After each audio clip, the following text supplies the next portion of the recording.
Serial उड़ने की आशा में अब कहानी एक दिलचस्प मोड़ लेने वाली है।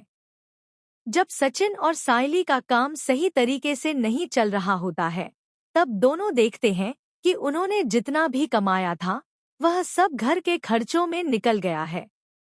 अब उनके पास खुद के लिए खर्च करने के लिए भी कुछ नहीं बचा है। इसी बीच सचिन को अपने बिजनेस को आगे बढ़ाने के लिए पैसों की जरूरत पड़ती है।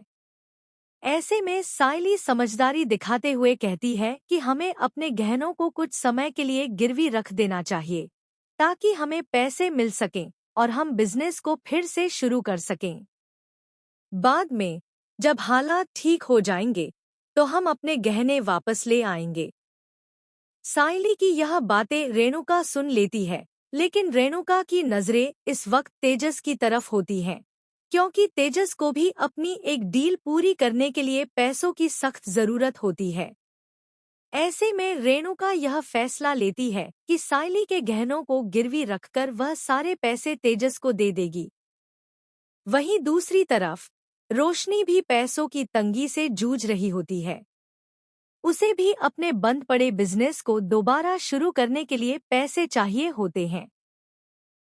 जब उसे पता चलता है कि सायली अपने गहने गिरवी रखने वाली है, तो उसकी नज़र भी उन्हीं गहनों पर टिक जाती है। रोशनी मौका देखकर गहनों को चुरा लेती है और प्लान करती है कि वह इन्हें बेचकर बहुत सारा पैसा कमाएगी और अपने बिजनेस को फिर से शुरू करेगी। अब अपकमिंग ट्रैक में दिखाया जाएगा कि जब सचिन और सायली गहनों को लेने जाते हैं, तो उन्हें पता चलता है कि गहने वहां नहीं हैं। उधर तेजस और रेणुका के पास भी गहने नहीं होते। घर में हड़कंप मच जाता है। हर कोई यही सवाल करता है कि आखिर गहने गए कहाँ? सभी लोग गहनों को ढूंढना शुरू कर देते हैं और धीरे धीरे सारा शक और आरोप रेणुका पर आने लगता है कि शायद उन्होंने ही गहने किसी को दे दिए। लेकिन दोस्तों, असलियत तो यह है कि गहने इस वक्त रोशनी के पास होते हैं और किसी को इस बात की भनक तक नहीं होती।